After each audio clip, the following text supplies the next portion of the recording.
Dear audience, আমি আজকে আপনাদেরকে নিম পাতা দিয়ে আলু ভাজি দেখাবো।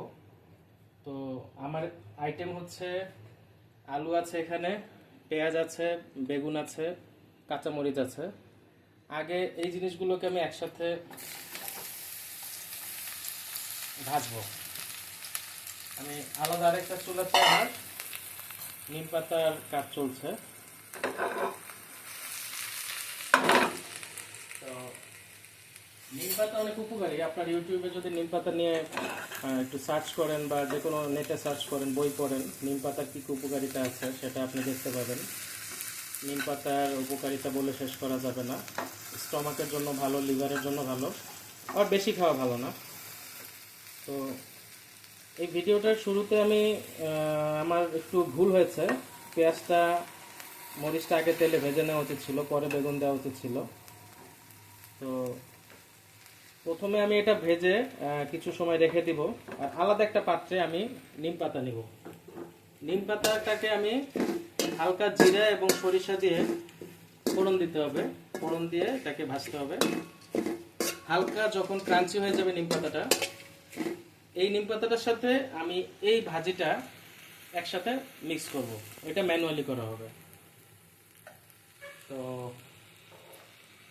এই সূত্রে একটু বলে নেই, যাদের অনেকেরই বাচ্চাদের কৃমির সমস্যা থাকে তাদের জন্য কিন্তু নিম পাতা খুব ভালো, খুব দরকারি একটা জিনিস।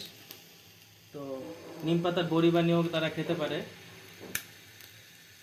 অন্যান্য কী কী উপকারিতার মধ্যে নিম পাতা হচ্ছে স্টমাকের যে কোনো রকমের সমস্যা, যে কারো স্টমাকের যে কোনো রকমের প্রবলেম উপকারী।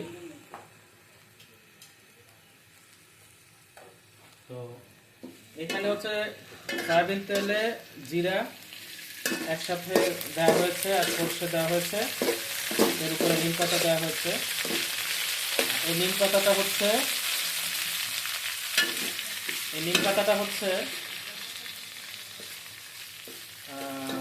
একটু কালচে কালচে হবে, ব্রাউন হবে। তারপর আমি এখান থেকে উঠিয়ে নিব। তারপরে হচ্ছে ওই জায়গায় যেটা হচ্ছে এই বেগুন, যেটা হচ্ছে ফ্রাই বেগুন ভাজি, আলু ভাজি, এটাকে আমি উঠিয়ে নিব কালার হওয়ার পরে। দুটো যখন একসাথে মিক্সিংটা হবে তখন আমাদের প্রিপারেশনটা হবে।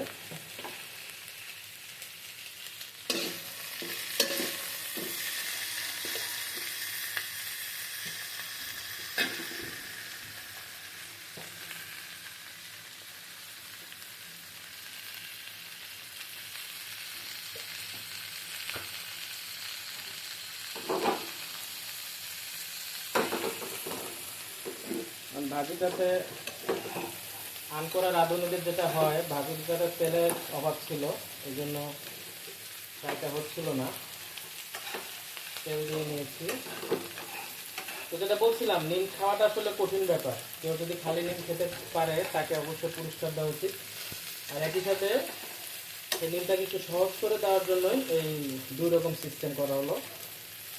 কেউ যদি এখানে যে পরিমাণ নিম পাতা, সেটাকে একজন মানুষ একবেলায় খাবে এরকম বলা যায় না। এটা কেউ চাইলে 2-3 বেলায় খেতে পারে, বা ফ্যামিলি 6 মিনিট একটু খেতে পারে। এটাকে মেডিসিন। আমার এক স্যার ছিলেন, ছোটবেলা আমাকে ম্যাথস পড়াতেন, চিন্তা ভাবনা যায়। তো উনি আমাকে প্রথমে অদ্ভুত ঘটনাটা বলেছিলেন যে মাঝে মাঝে ওনার ভালো না লাগলে বা শরীরে বিভিন্ন প্রবলেম ফেস করলে উনি নিম পাতা একটু ঘিয়ে ভেজে গরম ভাত দিয়ে খেয়ে ফেলেন। নিমের মতো একটা ভয়ঙ্কর জিনিস গরম ভাত দিয়ে খাওয়া যায়, এটা ওনার কাছ থেকেই প্রথম শোনা। কিছুক্ষণ আগে আমিও ইউটিউবে একটু সার্চ করে দেখলাম যে নিম পাতার বিভিন্ন রকম প্রিপারেশন সেখানে দেখানো হয়েছে।